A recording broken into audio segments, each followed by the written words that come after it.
Hi guys, and welcome to my October wrap-up.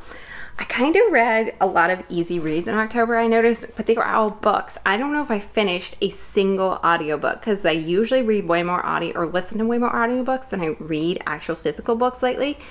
But last month, I don't think I finished a single audiobook, or at least not that I recorded in Goodreads, but I was also terrible at recording what books I read. I literally had to come into my library and look around and I was like, oh yeah, I read that and I read that. But yeah, let's get started. I read 1, 2, 3, 4, 5, 6, 7, 8 physical books. That's a lot. That's a lot for me, at least.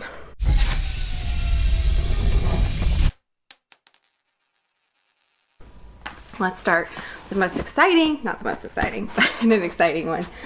Okay, so I read book 2 of Majesty by Katharine McGee, and it's the second one to American Royals, and I really enjoyed this book. So this book follows the American royals, and it's like if George Washington was the king and queen and the Washingtons have been royals. So it's about a flip on US history, and this girl is inheriting the throne because her father has died at the end of the last one, not to give any spoilers away. But this book is so dramatic. This one doesn't have as much of a storyline. I feel like this one has more of relationship arcs and character arcs. So all the relationships kind of do a flip-flop in this book, and if you were really tied to the relationships in the first one, I was a little bit, but at the same time, I wasn't super invested in them, so I was okay with the relationship flips. There is a huge cast of characters here that you go through the queen. The queen is the main character because she's becoming the queen, and she becomes the queen towards the very end of the book. But you also have her sister, and you also have her brother's character, and then the relationships outside of that, and the guard she used to be in love with. So there's kind of a lot going on like that, and the duke that she's currently engaged to, and the passing of her father. So there's kind of a lot of drama. A lot of it's still really lighthearted, very easy to read, very Katharine McGee. Very easy YA history flip, but I really enjoyed it. I loved it more than American Royals. I know some people preferred American Royals, but I liked it more. I feel like they grew up a lot in this book. The only thing is Nina. Nina was kind of an outside character who's best friend with the spare, I guess. That's horrible to say, but the girl who is like next in line for the throne. I love Nina's character. She was probably my favorite character outside of the Washingtons, or maybe my favorite character in American Royals, and she kind of flatlined this book. So I hope in the next one that Nina has a bigger character arc. But it's fun, and it's not what you think. So, I mean, prepare to be angry if you're real invested. Next book was a Reese's Book Club Click. Recommend it to me. And it's Next Year in Havana by Cleeton. Okay. So this book is like a really nice warm drink, like a nice like hot chocolate, like one that's made with real chocolate. It's just really easy to digest and listen to, and its prose are written beautifully. This book is about a young girl that's taking her grandmother's ashes, and she goes to Cuba when Cuba is just opening up, so things are kind of iffy there, especially for her. You find out later on in the book. And then it's about her grandmother, who I think is the woman pictured here. She was there she grew up there and was there during like the cusp of the revolution for Castro, and she falls in love. So it's a romance story for both the grandmother and the daughter, both more dangerous romances, but the book is so soothing still. I don't know. And Havana, like, that song went through my head the whole time I was reading it. My favorite character, honestly, was Elsie. What I think was her. Elsie and Marisol were the names, but Elsie was the grandmother. I loved her character and her love story, and I wish we had a little more of her. I understand like why it had to like drop off because it's a bit of a cliffhanger kind of situation, but I loved her story. I wish there was a little bit more to her story and Pablo's. But I really liked it, and I listened to this one partly on the audiobook, and I loved the audiobook. I think it has to be the girl who's in who dubs Cable Girls on Netflix. It has to be that girl's voice, because I knew it instantly. But oh man, it's a beautiful book. I gave this one 5 stars. I absolutely loved it, and I'd highly recommend it. Even if you're not into like historical romances, it's an easy read. It's like a nice soothing warm drink. It's really cool, and it's cool to learn about a culture that's like really honestly been hidden from us. You don't know. I mean, it doesn't explore a ton of the Cuban Miami, like I think she's from Miami, but the Cuban Florida culture, it doesn't explore a lot of that. You get a little bit of that, but it really explores a lot of the Cuban culture, which is different and fun. The next book I read was book 3, was Crush by Tracy Wolff. This one came out at the very end of September, so of course I read it in October. I read Crave earlier this year, reviewed it. I also did a big review on this, so it'll be coming out very soon, so I don't want to go too much into it, but this is all the teenage drama and angst that was in the first book. I think it was better in the second book. We still have the vampires, we have the dragons. You find out she, the main character, Grace, is a gargoyle. The only thing I will say is at the very ending, made me so annoyed and angry, but we'll see where the author takes it. We really will, but just... But I thoroughly enjoyed it, and look out for the full review. It'll be spoiler free because it is a brand new book. So these two I collected this month because I wanted to read this one last year after I read, oh, it's down below me, so I'm not gonna get it. But after I read the first one in this series, I couldn't get a hold of it anywhere. Like my library didn't have it. It was on Hoopla for a second, and then I couldn't get a hold of it. So I just ended up buying them because I thought it is worth my money because I've been wanting to read them. It's worth my money for the pure entertainment. So obviously this is a sports romance series. The first one, Awk-weird, is about a girl who gets pregnant and the guy. It's called Awk-weird because the girl is one of those people who has this like incredible memory, and it makes her kind of awkward because she knows just a ridiculous amount of stuff. And then the guy is like very controlling of his life. He likes to do the same thing every day. Even though he's a hockey player, he likes to do the same routines. He likes everything very clean and memorable, and he likes kind of control of his life, neat and tidy. He knows who he wants to marry and stuff, and he has this stuff pre-programmed.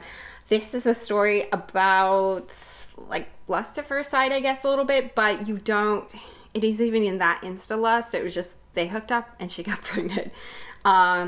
And then it slows down, the story slows down a lot, which I can appreciate. They take kind of seriously that she is pregnant, and what does this mean to us? What does this mean to who I am? What does this mean to where I'm going in life? She is a florist and owns her own business.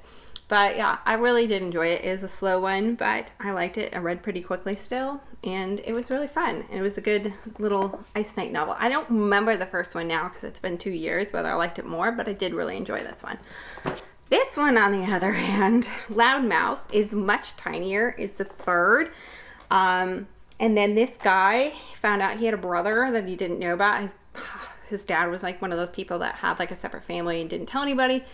And then he actually plays with his brother. So that's not a giveaway or anything. It's the very beginning of this book. He's angry at her because she has given up this information on her blog site. I love her. She's like an edgier character. She has like shaved head. She's kind of sassy.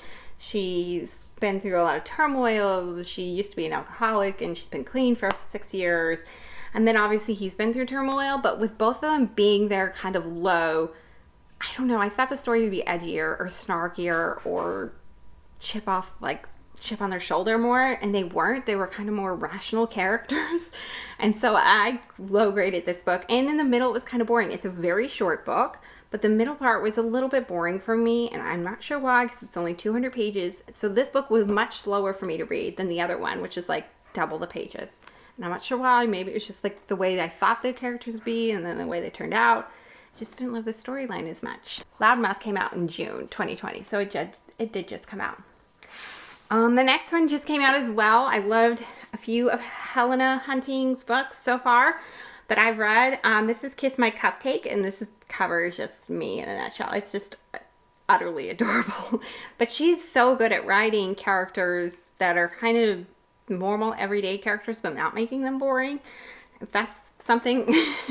But I loved Meet Cute, and there was another one, Good Luck Charm, I think it was, by her. They all have adorable little covers.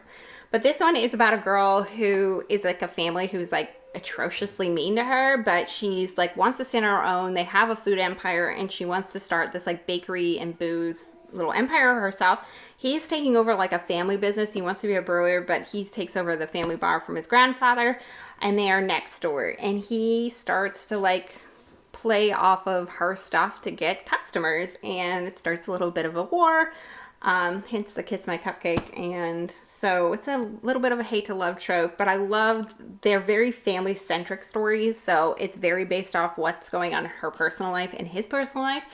And that's what made me love it. I think I gave this one 4 stars. She's a phenomenal writer. I really, really liked it. This one came out, oh, when did this one come out? This one came out August 11th. So it came out a few months ago. We're almost done here. The next one is Snapped by Alexa Martin. This one's a bit of a controversial read.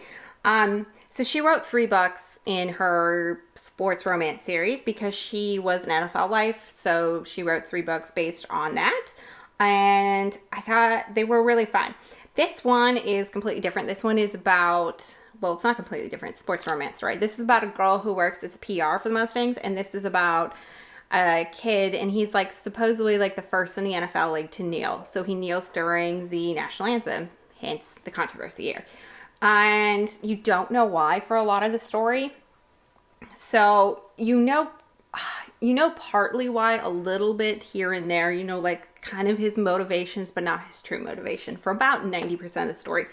Hers is obviously she's pissed at him in the beginning because if he would have told her he was going to do this, she could have came up with a plan for him to do it or for him to do something else, or she's just mad because this is a job, a dream job to her. It means a lot to her. She lost both her parents. Her and her father had this NFL thing together. And so for her, she just wants everything to keep this job. And she's basically going to lose her job instantly because he kneels.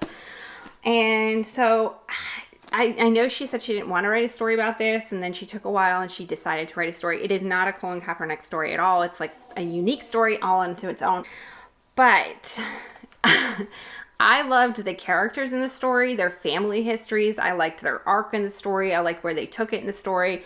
The main thing is about him, and it's tied to his family and how the old NFL players don't have the medical needs they need. Like the new ones have been guaranteed it, but the ones in the past have been kind of forgotten about. And so he has to keep continually playing for his father, which you do not know from most of the book, which is a huge spoiler. And then also she's very wishy-washy. She's like, I don't know if he should be kneeling or not. So I feel like the author didn't take a stance in the book for like 90% of the book. And so for me, it should have been a 4-star. Her books are usually, for me, 3-star, 3.5-star, whether I really like the characters. But this one was written so much better. The storyline was better. I like the characters more in this book. But then it dropped to a 3-star for me just because, like, most of the time I was like, what is going on? Like, I don't know. Like, I don't know how to explain it. Like, I thought if you would have known his position from the beginning and why he was doing it, because you hear from his voice, I think the story could have been so much better. But the wanting to keep it a secret, it just didn't fly for me, I guess, in the end. So it was okay. It's okay read. It's a bit of a controversial read here in Texas, at least it is. But yeah, I mean, I think it's good she tackled the topic and fun and interesting, but it's just, I don't know. I think there could have been a whole lot more to the story if you'd known all along, and I feel like the PR lady was kind of a bit wishy-washy through the whole thing. So this book came out October 20th, so I read it pretty late in October. It was one of the last books I read, but the actual last book I read came out October 6th, and it was Spoiler Alert by Olivia Dade. I heard good reviews on it, who got arcs from it, and I was not one of the lucky people. But this book was terribly adorable and cute. It's about a girl who is plus size, who's into fan fiction, and a guy who's into fan fiction but plays on the story. I think it's playing off of something like Game of Thrones. So he's in kind of like a Game of Thrones. It's been a very long series, mythical fantasy series. He doesn't love where his character arc goes in the end, so he writes fan fiction as a stick it to the man kind of thing.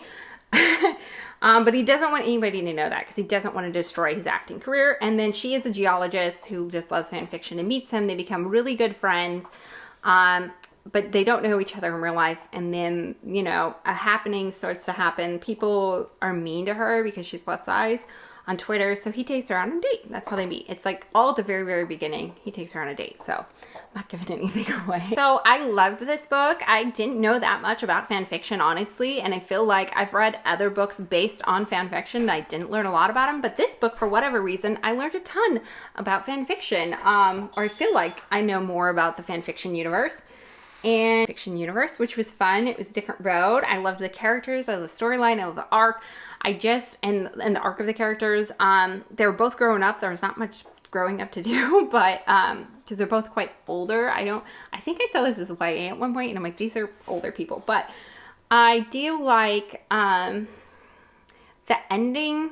The only thing was like the ending, like the big drama didn't feel like it was needed. Like I didn't believe the drama would need that. I don't know. I don't know. I don't know if it was worth that. Like that was the dramatic ploy in the ending. But everything else I truly enjoyed. I gave it 4 stars overall. I would definitely read more by her. It was funny, it was quick, it was easy, it was lovely. There was nothing really to complain about in that book.